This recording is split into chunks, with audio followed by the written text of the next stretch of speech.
Hello दोस्तों, welcome to ISM channel. इस video में डिस्कस करने वाले हैं हमसे दो स्टॉक्स के बारे में। पहला है टाटा स्टील, दूसरा है IEX। देखो, इन दोनों शेयर के बारे में से बात करने वाले हैं। खास तौर से यहाँ पे डिस्कस करेंगे दो स्टॉक्स मैंने बताया, टाटा स्टील और IEX, और दोनों के बारे में पूरा जो फंडामेंटल भी जानने वाले हैं।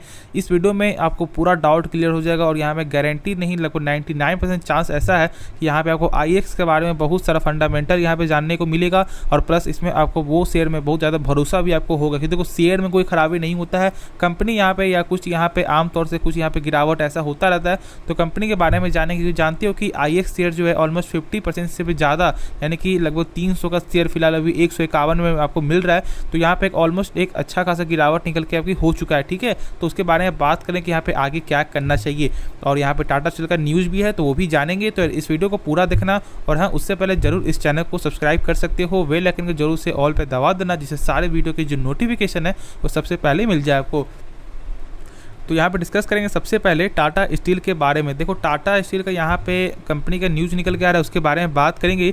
साथ में इसके बारे में थोड़ा सा कुछ इसके बारे में जान लेते। देखो, यहाँ पे लोगों को बहुत ज़्यादा हेल्प मिलेगा, तो यार वीडियो को पूरा अंत तक ज़रूर से देख लेना। और यदि आपको आपको चाहिए सिर्फ यहाँ पे टाटा स्टील के बारे में, यदि आपको न्यूज़ नहीं चाहिए, सिर्फ डायरेक्ट आपको जाना यहाँ पे यानी कि आपको नेक्स्ट स्टॉक के बारे में जानना चाहते हो, तो आप डायरेक्ट यहाँ पे वीडियो को स्किप करके भी उसमें जा सकते हो, ठीक है। ऐसा कोई दिक्कत की बात नहीं है।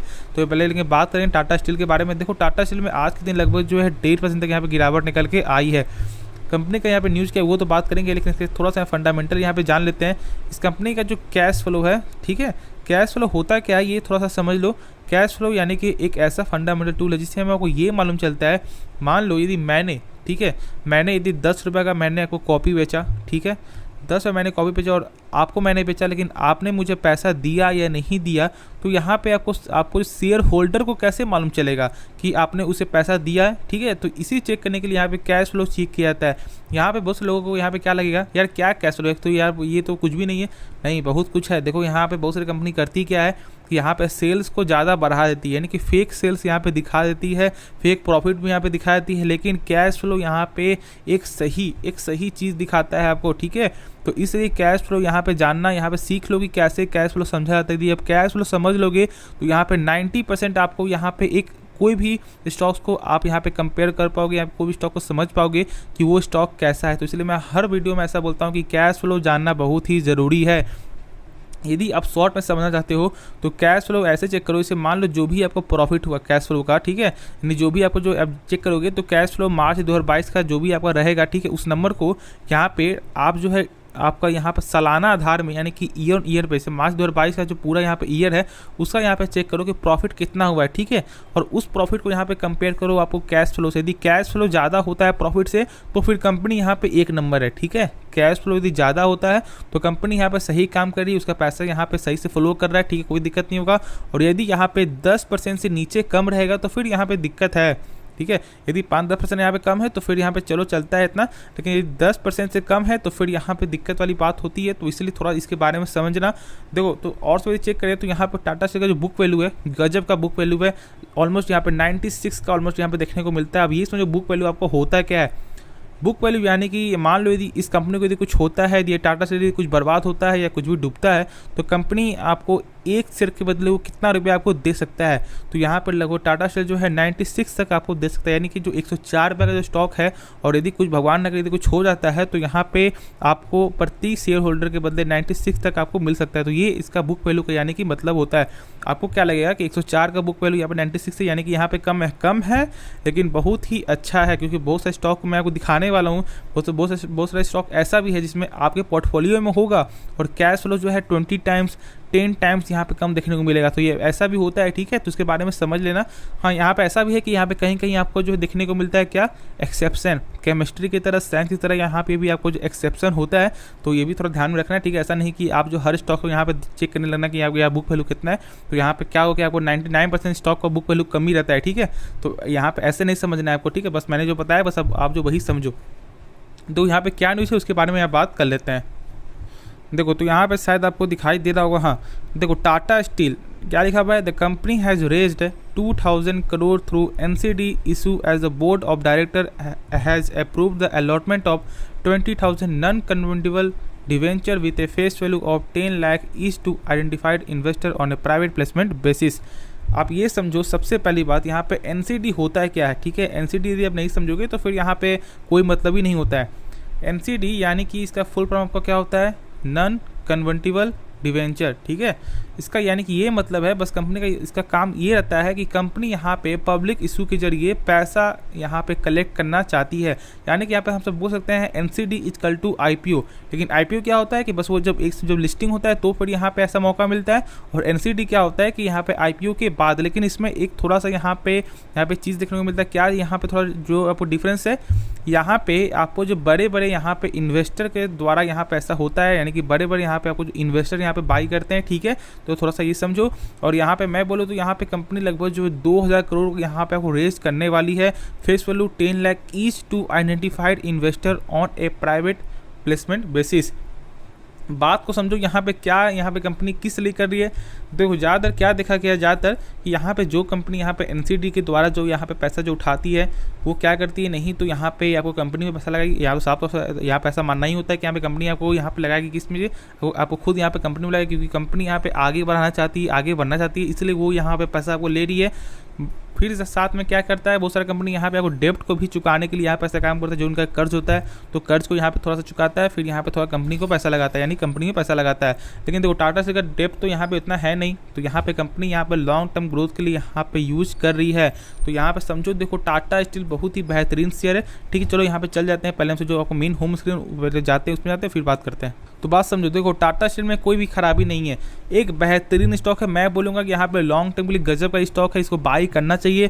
फंडामेंटल बहुत स्ट्रॉन्ग फंडामेंटल है, एक अच्छा फंडामेंटल निकल के, हाँ थोड़ा सा कैश फ्लो कम है, 5-10% कम निकल के आता है, लेकिन बाकी सब इसका हर चीज़ सही है। बुक वैल्यू, आरओसी, आरओई हर चीज़ यहाँ पे सही निकल के आपको आता है।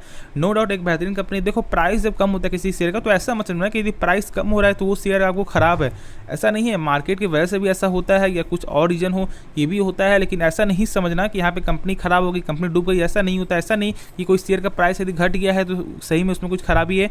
देखो वैसा साइन जब देखने को मिलता है तो मैं बता दूंगा कि यहाँ पे कौन सा शेयर में सही में यहाँ पे गिरावट है। लेकिन टाटा स्टील जो एक बेहतरीन कंपनी है, जितना यहाँ पे गिरावट मिल रहा है उतना आपको यहाँ पे मौका मिल रहा है। लेकिन एक बात समझ लो, आपको जो मेटल स्टॉक जो होता है वो मेटल स्टॉक एक आपका वोलेटाइल स्टॉक होता है, यानी कि अप्स एंड डाउन देखने को मिलता है। आप में यदि पेशेंस नहीं है तो फिर यहाँ पे आप मत बाई करना, वरना क्या करोगे आप कि एक अच्छे शेयर को आप यहाँ पे लॉस में बेच दोगे, ठीक है। तो ऐसा गलती मत करना, मैंने इसलिए पहले बता दिया, वरना यहाँ पे आपको क्या लगेगा कि यहाँ पे मैंने बाई कर लिया और यहाँ पे कल आपको 96 हो गया, 95 हो गया, तो क्या बहुत ज़्यादा शेयर खराब है। शेयर बिल्कुल खराब नहीं है, आपको ऐसा ही चलता है, आपको मेटल स्टॉक, ठीक है। कंपनी यहाँ पे आपको रिटर्न भी एक अच्छा खासा आपको रिटर्न भी देखने को मिलेगा, रिटर्न भी एक अच्छा खासा रिटर्न देगा, और अभी भी यहाँ पे एक अच्छा प्राइस में ये शेयर आपको मिल रहा है। ऐसा नहीं कि बहुत महंगा स्टॉक है, तो जानते हो कि लगभग 1500 का स्टॉक, यानी कि ऐसा यदि हमसे कंपेयर करते तो लगभग 150 का स्टॉक फिलहाल अभी आपको मिल रहा है 104 रुपया में। तो यहाँ पे एक अच्छा खासा डिस्काउंट प्राइस मिलते हुए दिखाई दे रहा है। इसको लॉन्ग टर्म जरूर बाई कर सकते हो, कि अभी थोड़ा वेट कर सकते हो, क्योंकि देखो मार्केट में प्रेशर है। मैंने शॉर्ट टर्म के लिए बताया था कि यदि 112-113 से यदि आपको ऊंचा जाता है, थोड़ा सा यहाँ पे सपोर्ट बनाता है उसके बाद, तो फिर शेयर में जल्द ही आपको 120-125 का भी लेवल देखने को मिल जाएगी। लेकिन उससे पहले मैंने कहा था, इसलिए मैंने हमेशा कहा है कि जब 112-113 से कम था, उसमें मैं हर वीडियो में मैंने बताया, आप जाकर देख भी सकते हो कि यहाँ पे मैंने क्या कहा था कि यहाँ पे थोड़ा सा वेट कर लो, जब ऊपर जाएगा तो ही शॉर्ट टर्म के लिए बाई करना। जो लोग मुझे यहाँ फॉलो करते हैं तो उन्हें पूरा मालूम होगा कि मैं क्या बोलता हूँ, और सही में ऐसा होता भी है, ठीक है। क्योंकि 99% चांस ऐसा ही होता है, क्योंकि देखो मैं ऐसा नहीं बोलता कि बस यहाँ पे बस मैंने देखा और यहाँ पे आपको बता दिया, इसके बारे में पूरा मैं जानता हूँ, उसके बारे में पूरा मैं चार्ट देखता हूँ, क्या शॉर्ट टर्म में टारगेट है नहीं है, उसके बाद मैं कोई बोलता हूँ। ऐसा नहीं कि बस यहाँ पे किसी कहने पे, किसी सुनने पे मैं ऐसा डिसीजन आपको नहीं देता, ठीक है। मैं पूरा इसके बारे में यहाँ पे टाइम लगाता हूँ, उसके बाद मैं आपको बताता हूँ। तो देखो यहाँ पे शॉर्ट टर्म में जो है, जब तक 113 के ऊपर नहीं जाता है, जब तक यहाँ पे सस्टेन नहीं करता है, तब तक बाई मत करना, ठीक है। क्योंकि यहाँ पे आपको जो देखो आपको कमजोरी साफ तौर से दिखाई दे रहा है, लेकिन लॉन्ग टर्म के लिए एक गजब का स्टॉक है, इसको आप कभी भी बाई कर सकते हो लॉन्ग टर्म के लिए, क्योंकि अभी भी एक अच्छा खासा आपको प्राइस में शेयर मिलते हुए दिखाई दे रहा है। मार्केट कैप में कोई कमी नहीं, कोई चीज़ में कमी नहीं है, प्लस आपको साथ में 5% का आपको जो डिविडेंड भी आपको मिलता रहेगा। तो फिर यहाँ पे ऐसे भी आपको पैसा आपको आपके अकाउंट में आपको आता रहेगा, तो फिर ज़्यादा दिक्कत वाली कोई बात ही पैदा नहीं होती है।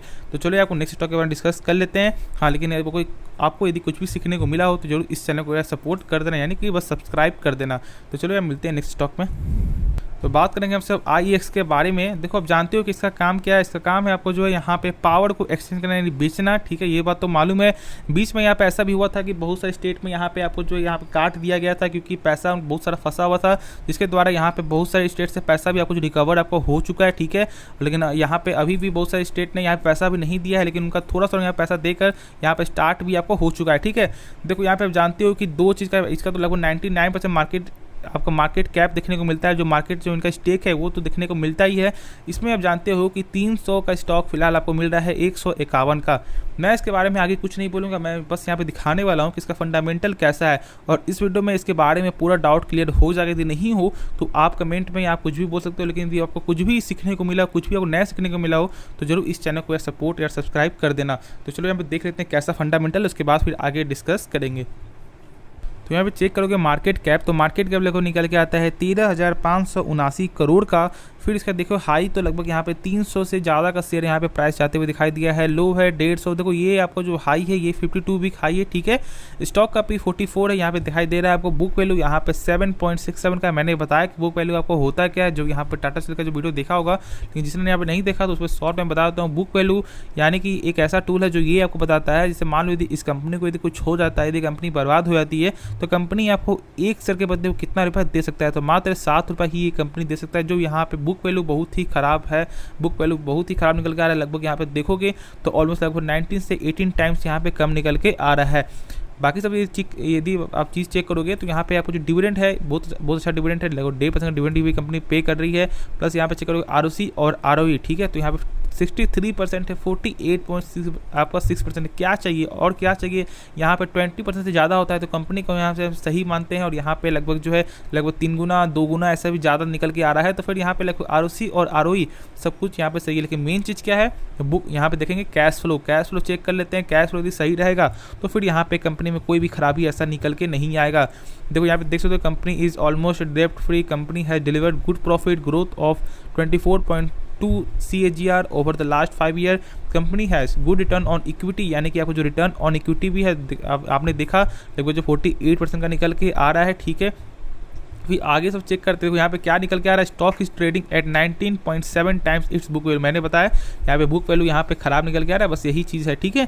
फिर मैं और तो यहाँ पे एक चीज़ क्या है, डेप्टर पे हैव इंक्रीज्ड 26.3 टू 74.9 डेज। यानी कि क्या, यानी कि देखो जो कर्ज जो इसे मान लो कि मैंने यदि आपसे पैसा लिया और मैंने से कहा कि मैं आपको जो है 25 दिन में मैं आपको पैसा दे दूंगा, लेकिन मैंने क्या किया 25 दिन को ना दे के 50 दिन पे मैं आपको ना दे के 74 दिन में आपको दे रहा हूँ, ठीक है। तो उसी को चेक करने के लिए यहाँ पे डेप्टर, इसलिए यहाँ पे एक खराब चीज़ निकल गया, जिसकी वजह से शेयर में भी आपको प्रेशर था, जिसकी वजह से यहाँ पे लगभग 200 का शेयर जब प्राइस था उस समय भी यहाँ पे 150 में आपको आ चुका था, इसी की वजह से।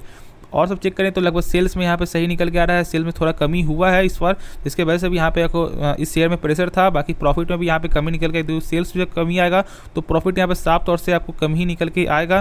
फिर और सब चेक कर लें इसका जो मेन जो यहाँ पे क्या है, कैश फ्लो। देखो मैंने बताया कि कैश फ्लो होता क्या है, लेकिन शॉर्ट में समझो, मैंने यदि आपको 5 रुपये का पेन बेचा और यदि आपने मुझे पैसा अभी तक नहीं दिया है, तो यहाँ पे शेयर होल्डर को कैसे मालूम चलेगा कि क्या मैंने पैसा, क्या आपने पैसा मुझे दिया है नहीं दिया है। तो उसी को चेक करने के लिए यहाँ से हम सब जो कैश फ्लो चेक करते हैं। सबसे मेन क्या होता है, कैश फ्रॉम ऑपरेटिंग एक्टिविटी, जो सबसे फर्स्ट वाला है। सिंपल चेक करने का ये तरीका सीखो। जो मार्च 2022 से कितना है, लगभग 788 करोड़ 788 करोड़ का यहाँ पे निकल के आता है। बस यहाँ पे काम करो, मार्च 2022 है, ठीक है। ये आप देख लिए, ठीक है। यहाँ पे कितना है 78788, ठीक है। यहाँ पे चेक करो कि यहाँ पे ईयर ऑन ईयर पे इसका प्रॉफिट कितना निकल के आया है। क्या है निकल के 366 करोड़ का, ठीक है। वही से नेट प्रॉफिट चेक करोगे तो लगभग 303 करोड़ का, यानी कि कैश फ्लो एक ज़बरदस्त कैश फ्लो निकल के आ रहा है। नो डाउट एक बेहतरीन कैश फ्लो है। बाकी सब ये जो है आपको जो है कैश फ्रॉम आपका जो यहाँ पे आपका जो दोनों जो लास्ट में आपका जो है ये देखो ज़्यादा मैंने नहीं लगता, क्योंकि तो यहाँ पे कंपनी क्या करती है, कंपनी किसी और कंपनी में यहाँ पे पैसा जो लगाती है उसके द्वारा जो आपको यहाँ पे आपको जो रिटर्न जो मिलता है उसके बेसिस में यहाँ पे दोनों चीज़ होता है, ठीक है। तो लेकिन मेन जो हमसे क्या चेक करेंगे, कैश फ्रॉम ऑपरेटिंग एक्टिविटी थी, ये सही है तो फिर यहाँ पे कंपनी का काम एक अच्छा खासा काम बढ़ते हुए दिखाई दे रहा है। मेन यही पे है, बस आपको डेप्टर जो पे है बस यही एक खराबी है, बाकी सब यहाँ पे हर चीज़ सही निकल के आता है। बात करो तो आप जानते हो कि इसमें आपको जो प्रोमोटर होल्डिंग यहाँ 0% है, ठीक है। बाकी सब यहाँ पे सही है। आपको जो यहाँ पे FIS का, यहाँ पे DIS का, सबका यहाँ पे एक जो है यहाँ पे जो स्टेक है यहाँ पे सही निकल के आता है। लेकिन एक चीज़ चेक कर लेते हैं, क्या हमें कमी निकल के आई है? देखो यहाँ पे लगातार ही यहाँ पे FIS का जो है यहाँ पे स्टेक कम होते हुए दिखाई दे रहा है, जो बिल्कुल भी सही नहीं है। DIS का भी यहाँ पे क्या है, DIS का थोड़ा बढ़ते हुए दिखाई दिया इस बार इस क्वार्टर में, लेकिन इससे पहले क्वार्टर में भी कमी आई थी। लगातार यहाँ पे भी ऐसे कमी निकल के आ ही रहा है, तो ये बस यहाँ पे थोड़ा सा खराब निकल के आ रहा है। बाकी सब यहाँ पे सही चीज़ है। पब्लिक का यहाँ पे ज़्यादा है, बाकी यहाँ पे FIS और DIS का यहाँ पे कमी निकल के आ रहा है। बाकी सब हर चीज़ सही निकल के आता है। मेन जो यहाँ पे क्या आता है, कैश फ्लो यदि सही रहेगा तो फिर कोई दिक्कत की बात ही पैदा नहीं होती है। तो मैं आशा करता हूँ कि इसके बारे में पूरा जो डाउट क्लियर आपका हो गया होगा और आपको क्या करना चाहिए वो खुद आपको समझ में आपको आ गया है। मैं बता दूँ, यहाँ पे होल्ड करके रखना है। कंपनी में कोई खराबी नहीं है, टाइम लगेगा। ऐसा नहीं होता है कि हर शेयर आपको जल्दी ही तेजी में आपको भागते हुए दिखाई देगा। देखो इस स्टॉक में बहुत ज़्यादा तेजी आई थी, बहुत ज़्यादा तेजी आया था। लगभग कहाँ का स्टॉक कहाँ पर चलते हुए दिखाई दे दिया था, जिसके वजह से लोग यहाँ पे बहुत ज़्यादा आपको जो अट्रैक्ट आपको हो चुके थे। यानी कि आपको IRCTC के तरह ही ऐसा यहाँ पे इसके साथ भी आपको हाल देखने को मिला है। तो बस यहाँ पे आप आराम से होल्ड करके चलो। कंपनी में कोई खराबी निकल के नहीं आ रहा है, ठीक है। आराम से कुछ नहीं करना है, होल्ड करो। और मैं आशा करता हूँ कि इसके बारे में पूरा जो है, जो भी नॉलेज है, जो भी कैश फ्लो, जो भी डिस्कस जो मैंने किया फंडामेंटल, वो साफ तौर से आपको समझ में आ गया होगा। जो भी डाउट हो तो आप कमेंट में पूछ सकते हो। मैं इसके बारे में कोशिश करूँगा कि आपको जो रिप्लाई सही से रिप्लाई यहाँ पे कर दूँ, ठीक है। तो इस वीडियो को देखने के लिए यार दिल से धन्यवाद। और यहाँ पे सपोर्ट यानी कि बस आपको सब्सक्राइब करना, ऐसा नहीं कि कुछ मैं पैसा नहीं मांग रहा, बस आपको सब्सक्राइब यहाँ पे करने के लिए बोल रहा हूँ। तो मैं आशा करता हूँ कि समझ में आ गया होगा, ठीक है। चलो यार, मिलते हैं नेक्स्ट वीडियो में।